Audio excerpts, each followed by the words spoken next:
Weight of the world, boundaries, let it go, it's not yours to carry.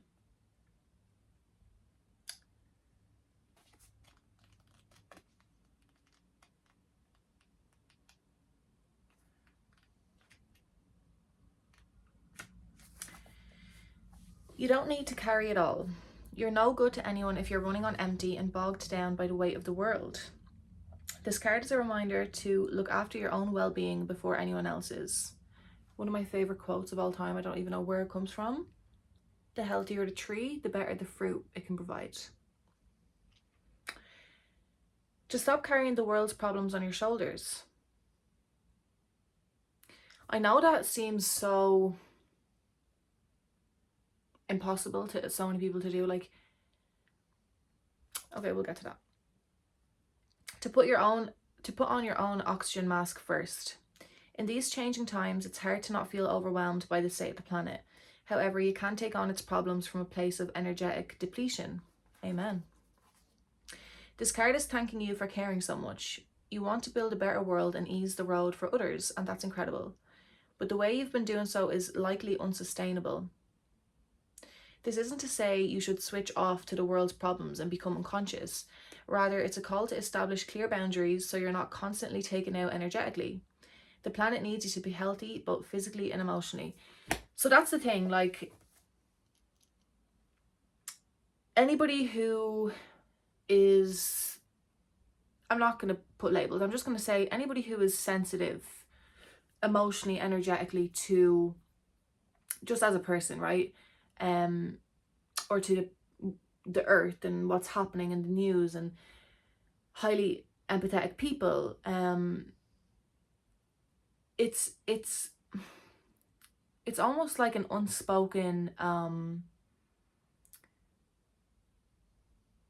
responsibility, right? It's like an unspoken responsibility that you take on the weight of the world, because you think like that's your responsibility. Like, I'm the sensitive one. Maybe you're the one who is sensitive out of your family, right? Or your group of friends, or your siblings, or whatever, and you feel like, okay, I'm the one who feels what they can't feel, so I have to carry it. I have to take it on my shoulders. I have to let it drown me out. I have to cry for the world. I have to be there for everybody. I have to overgive and overshare and overextend, because that's why God made me an empath. That's why God made me sensitive. That's why God made me so I can feel so much, right? That is such a common theme that I've begun to notice in the recent past, honestly. You know, on one side, everybody becoming more aware and attuned to their emotions and to mental health and to just the body as a whole, as an energetic being, as well as just a physical body. Like, all of that has been great. And then there's obviously a shadow kind of side to that, as there is to everything, which is being too aware, or over empathizing, or overcompensating, right? And the thing is that you really are no good to anybody when you're acting from that place, from taking too much on your shoulders, from having no boundaries. I've had to learn boundaries. I'm still learning boundaries, because I definitely have been guilty of doing this in the past as well. There might still be little breadcrumbs in there, you know.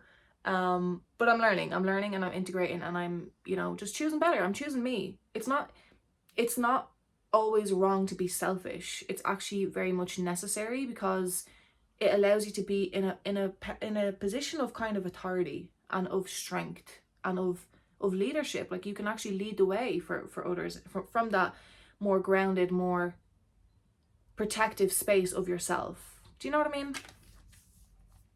So instead of digesting the news or reaching for your phone as soon as you wake up, show up first to a nourishing practice such as meditation, soul inquiry, deep breathing, or exercising in nature.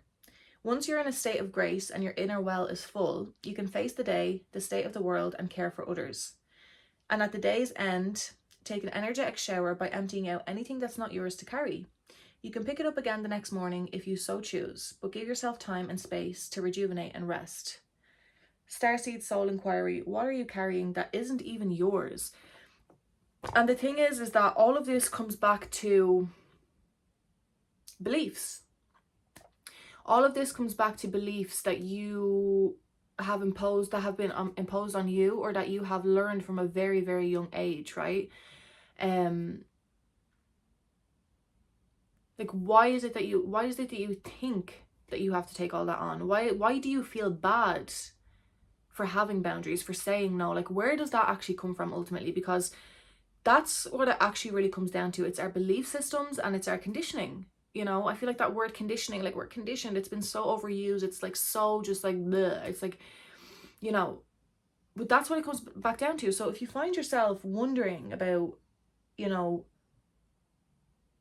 or rather, if you catch yourself, you know, feeling bad or questioning yourself or putting yourself down or overextending yourself when you know that you just don't have that much to give, like, ask yourself, where does that come from? What belief is riding on that? And that is your ticket out of there, really. Thank you.